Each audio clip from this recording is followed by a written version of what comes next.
Rwanda. In 1994, over the course of just 100 days, more than 800,000 people lost their lives in Rwanda, in one of the most horrific cases of targeted mass violence in modern history. This was not a conventional armed conflict. It was an openly executed campaign of extermination, carried out in broad daylight, while much of the world stood by in silence. The roots of this tragedy can be traced back to the colonial era. Under German and later Belgian rule, the Tutsi minority in Rwanda was granted preferential access to education and political power, institutionalizing ethnic distinctions through identity cards and census classifications. When Rwanda gained independence in 1962, power shifted to the Hutu majority, leading to cycles of retaliation and suppression that forced hundreds of thousands of Tutsis into exile. By the late 1982, the exiled Tutsi community and their descendants,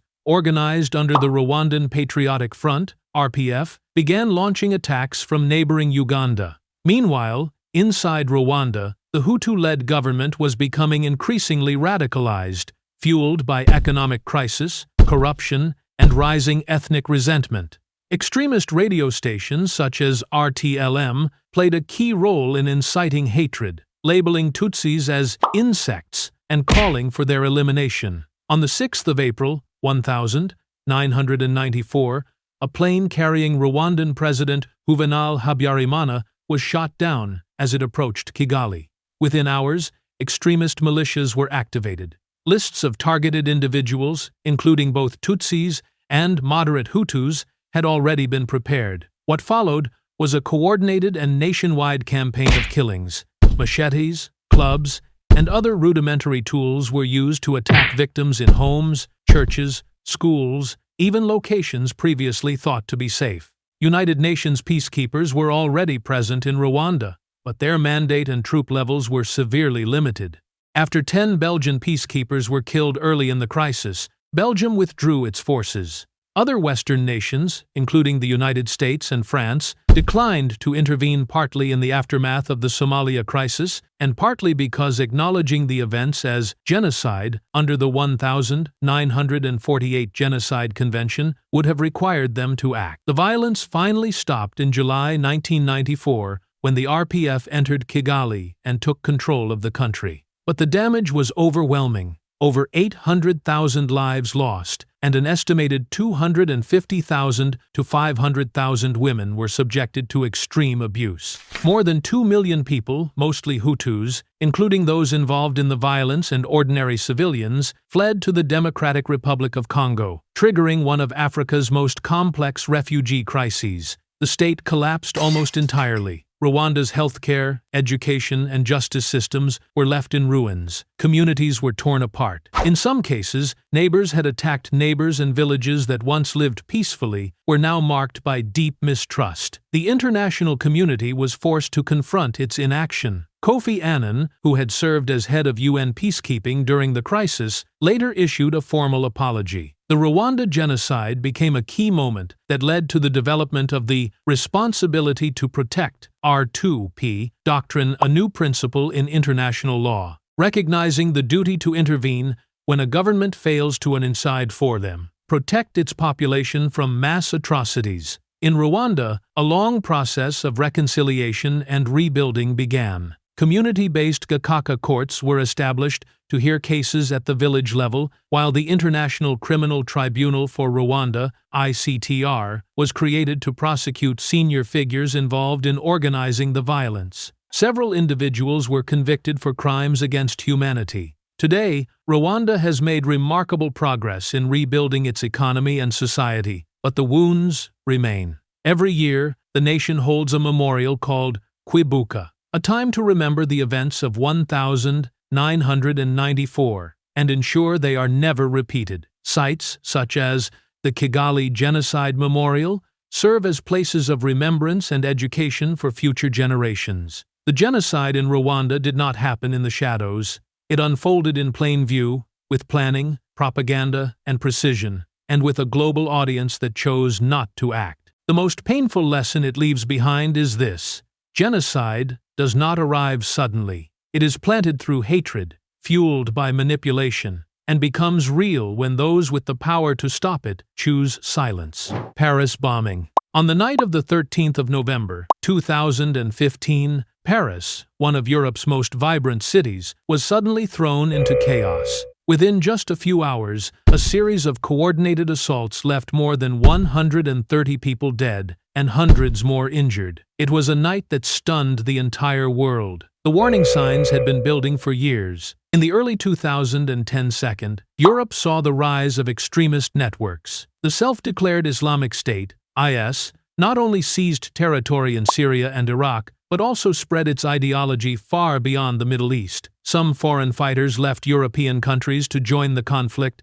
and later returned, carrying not only battlefield experience, but also organized plans for violence. In places like Molenbeek, a district in Brussels, a mix of unemployment, social marginalization, and weak oversight allowed extremist groups to take root and operate quietly. And then, on the evening of the 13th of November, those plans were activated. At around 9:16 p.m., 3 individuals carrying explosive devices detonated themselves near the Stade de France, where a friendly match between France and Germany was underway, with President François Hollande in attendance. The aim was clear: to incite fear and disrupt a major public event broadcast live across the nation. Just minutes later, armed attackers struck multiple cafes and restaurants across central Paris, including Le Petit Cambodge, Le Carillon, Café Bonne-Bière, and La Casa Nostra. These familiar corners of everyday life were suddenly transformed into scenes of horror.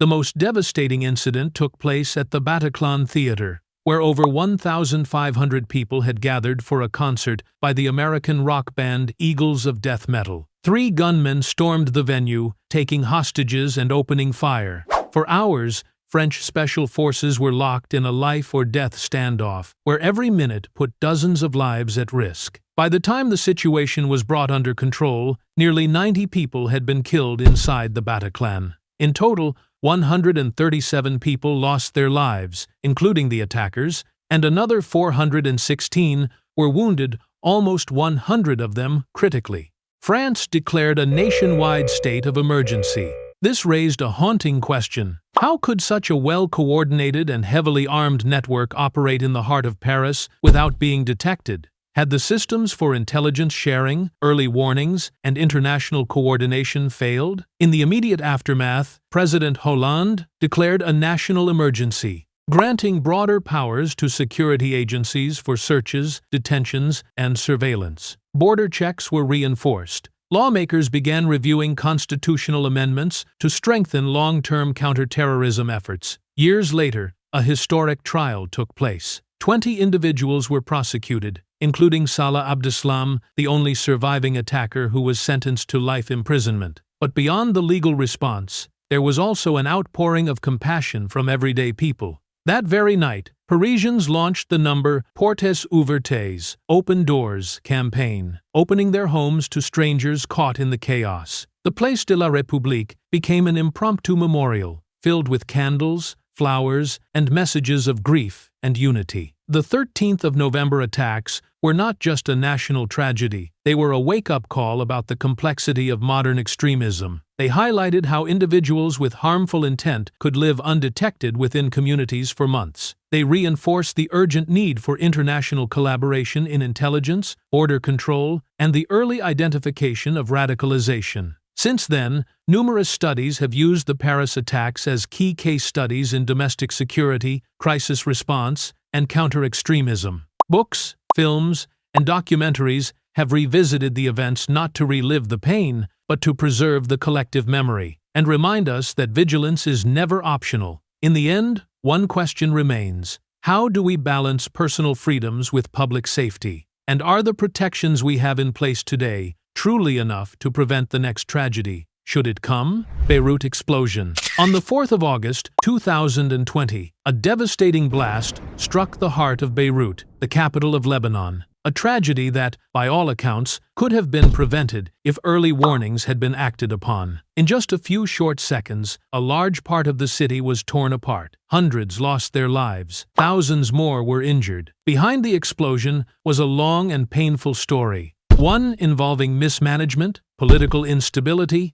and a dangerous disregard for public safety. At the time, Lebanon was already going through one of the worst periods in its modern history. A prolonged economic collapse, a severely devalued currency, and more than half the population living below the poverty line. The healthcare system was overwhelmed by the COVID-19 pandemic. Public trust in the government was nearly non-existent. Amid this, thousands of tons of ammonium nitrate, a highly volatile industrial chemical, had been stored in a warehouse at the port of Beirut since 2013. It remained there for years, poorly secured, despite repeated warnings from port officials, customs, and security services. But no decisive action was taken. At 6:07 p.m. on the 4th of August, a fire broke out near the storage facility. Minutes later, a massive detonation occurred, equivalent to roughly 1 kiloton of TNT. The shockwave was felt as far away as Cyprus,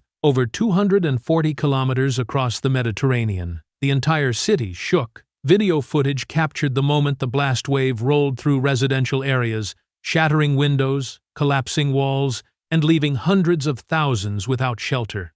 Official reports confirmed at least 218 lives lost, with over 7,000 people injured, many suffering long-term or permanent disabilities. Nearly 300,000 people were displaced from their homes. Key medical centers, including St. George Hospital, were severely damaged, forcing doctors to treat patients in the streets. More than 160 schools, dozens of health clinics, and countless public buildings were affected. The economic damage was estimated at nearly $5 billion, a staggering blow to a country already in deep financial crisis. Within a week of the blast, the Lebanese government resigned. Thousands took to the streets demanding transparency and justice. But the investigation, led by Judge Tarek Bitar, was repeatedly stalled due to political interference and lack of cooperation. It wasn't until 2025 that the process resumed, with renewed calls for high-level accountability. Meanwhile, the international community mobilized quickly, launching a recovery plan known as the Reform, Recovery, and Reconstruction Framework focused on rebuilding infrastructure